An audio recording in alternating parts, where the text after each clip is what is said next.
Halo Bu Marina dan teman-teman, saya Gadi dari kelompok Dewasa 2. Bersama Jessica dan Natasha, kami akan membahas topik Intimate Partner Violence. Intimate Partner Violence adalah kekerasan yang terjadi dalam hubungan intim, baik secara fisik, seksual, maupun psikologi. Kekerasan ini memang bisa dialami oleh laki-laki maupun perempuan, tapi ternyata perempuan lebih sering mengalaminya.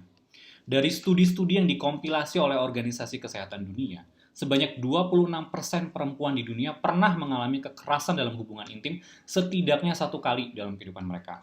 Sedangkan di Indonesia, dari dua studi yang dilakukan, 11% responden pernah mengalami kekerasan dalam hubungan intim. Pembahasan ini akan kami bahas dalam 3 bagian. Yang pertama adalah apa penyebab dari kekerasan dalam hubungan intim itu. Yang kedua, kenapa ada perempuan-perempuan yang tetap bertahan dalam sebuah relasi sekalipun mereka mengalami kekerasan. Dan yang ketiga adalah intervensi psikologi seperti apa yang efektif untuk mengurangi kekerasan dalam hubungan intim itu. Bagian pertama akan dijelaskan oleh Natasha. Berdasarkan penelitian, ditemukan ada dua penyebab intimate partner violence atau IPV, yaitu gender roles dan toxic masculinity. Pertama, kita akan membahas mengenai gender roles. Gender roles merupakan ekspektasi sosial terhadap bagaimana perempuan dan laki-laki harus berperilaku sesuai dengan gender, dan dalam konteks ini dalam sebuah relasi intim. Ada beberapa jenis dinamika gender roles dalam sebuah relasi intim, yaitu yang pertama, laki-laki sebagai kepala dan perempuan sebagai pendukung, yang merupakan representasi khas dari relasi intim, di mana laki-laki sebagai pencari nafkah dan perempuan bertanggung jawab atas tugas rumah tangga atau mengasuh anak. Yang kedua adalah perempuan sebagai kepala dan laki-laki sebagai pendukung. Ini merupakan kebalikan dari dinamika yang pertama. Yang ketiga, laki-laki sebagai senior dan perempuan sebagai junior. Ini maksudnya kedua belah pihak memiliki karir, tapi laki-laki dipandang menjadi lebih penting daripada perempuan dan perempuan mengambil bagian terbesar dalam tugas rumah tangga. Yang keempat, perempuan sebagai senior dan laki-laki sebagai junior. Ini merupakan kebalikan dari dinamika ketiga. Yang kelima adalah dinamika kesetaraan pasangan, di mana gender roles dapat dipertukarkan di antara pasangan. Jenis dinamika ini merupakan yang paling ideal karena menjunjung asas kesetaraan dan dia fleksibel ya. Jadi tugas dalam relasi intim itu dilakukan berdasarkan kapasitas dan skill masing-masing dan bukan terpaku terhadap gendernya. Nah, di sini kita bisa lihat 4 dinamika awalnya itu menyebabkan ketidakpuasan dalam relasi intim. Dia juga bisa menyebabkan konflik. Sedangkan di dinamika jenis kelima, itu saja yang berpengaruh positif terhadap kepuasan dalam sebuah hubungan relasi intim. Seperti yang dikutip dari buku Papalia, beberapa faktor yang mempengaruhi kepuasan dalam hubungan yaitu pengambilan keputusan yang setara dan gender roles yang tidak tradisional atau tidak kaku. Kemudian kita akan membahas mengenai toxic masculinity konsep. Toxic masculinity ini merupakan praktek maskulinitas yang tidak sehat yang telah mengakibatkan opresi dan penindasan tidak hanya terhadap perempuan tetapi terhadap laki-laki juga. Konsep ini mendikte bahwa laki-laki berada di puncak hierarki dalam sebuah hubungan dan ini mengakibatkan dinamika kekuatan yang tidak setara.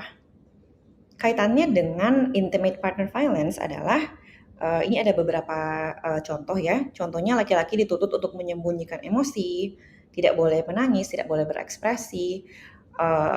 Jadinya itu bisa menyebabkan penyakit mental seperti depresi atau gangguan kecemasan.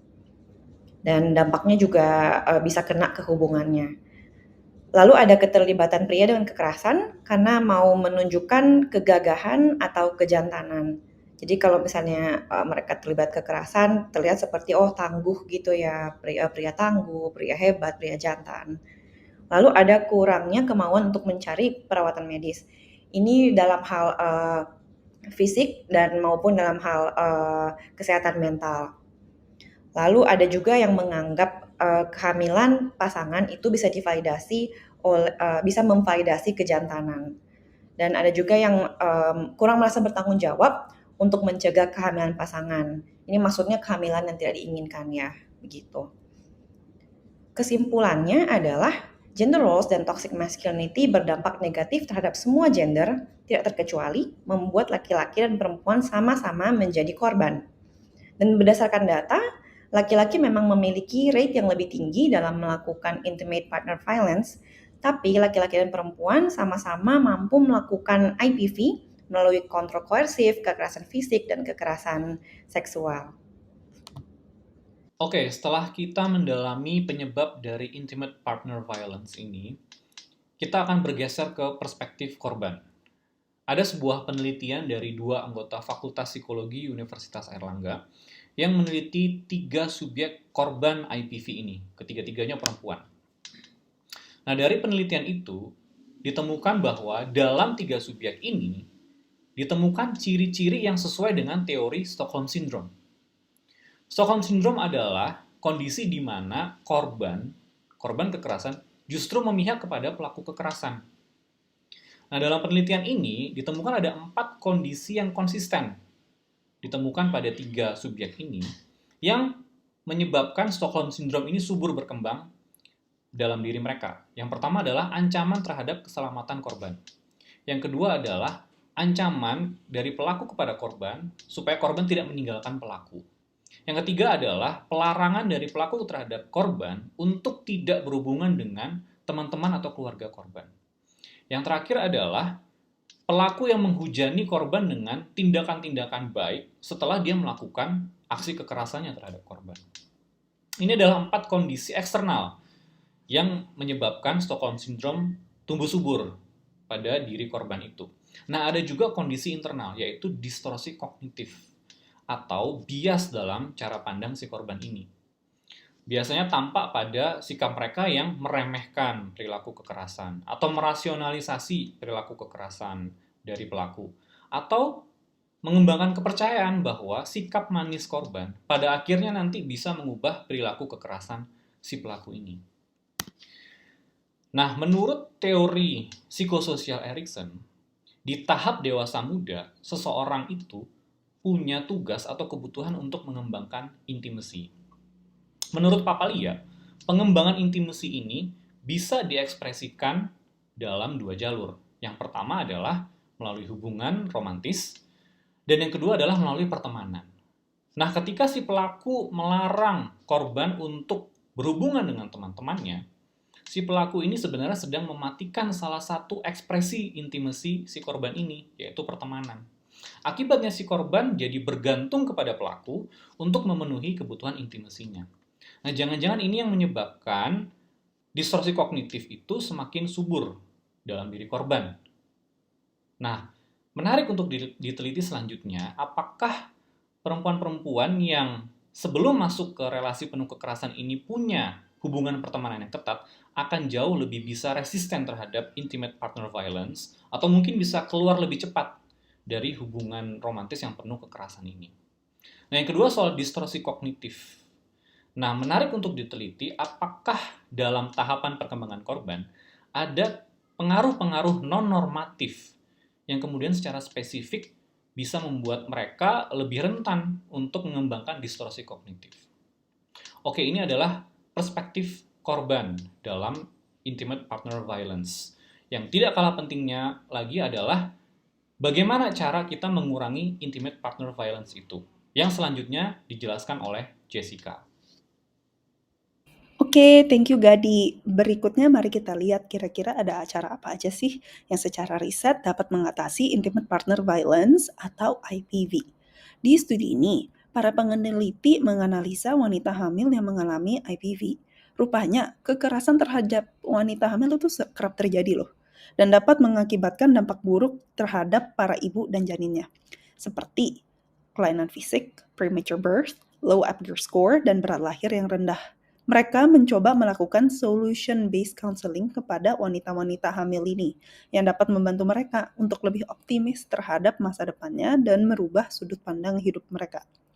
Studi ini menganalisa hasil solution-based counseling terhadap kualitas hidup wanita hamil yang sudah menikah dan mengalami IPV. Beberapa variabel yang dijadikan parameter adalah kualitas hidup, mental health, social functioning, vitality, dan lain-lainnya yang bisa dilihat juga di sisi kanan. Jadi, ada 82 wanita yang terlibat di studi ini. 41 mendapatkan intervensi atau mendapatkan counseling, dan 41 lagi tidak, yaitu the control group, yang ditentukan secara acak nih. Rupanya, solution-based counseling menurunkan kekerasan dalam hubungan pernikahan mereka dan meningkatkan kualitas hidup para wanita hamil. Wanita hamil yang mendapatkan counseling dapat menyelesaikan masalah dengan tepat dan bisa bernegosiasi secara positif dengan pasangannya, yang akhirnya alhasil menurunkan kekerasan dalam pernikahan tersebut. Dalam pelajaran psikologi perkembangan, wajar banget bahwa dalam tahap yang adulthood, kebanyakan orang tua baru memang mengalami kegelisahan terhadap rasa tanggung jawab yang tiba-tiba datang rasanya. Kepuasan pernikahan biasanya menurun saat membesarkan anak. Solution focused counseling mungkin dapat menjadi salah satu solusi untuk mencegah dan mengurangi IPV dalam suatu pernikahan. Okay, so we've come to the end of the presentation. Jadi kita sudah belajar bahwa IPV itu kerap terjadi. Dan walau lebih sering ditemukan terjadi kepada perempuan, IPV itu sebenarnya dapat dilakukan oleh kedua gender, both men and women. Diperlukan edukasi dan kesadaran yang lebih tinggi untuk mengurangi kejadian IPV. Selain itu, salah satu alasan mengapa wanita bisa menetap di hubungan yang tidak sehat ini adalah Stockholm Syndrome, di mana korban malah memihak ke sisi pelaku. Hal ini dapat terjadi karena ada distorsi kognitif yang menyebabkan peremehan atau rasionalisasi kekerasan tersebut. Salah satu aksi yang dapat dilakukan untuk mengurangi kekerasan dalam IPV adalah solution-focused counseling, yang dapat memberikan sudut pandang baru dan mengembangkan kemampuan untuk bernegosiasi secara positif. We hope this has been an informative presentation, and we thank you for your attention.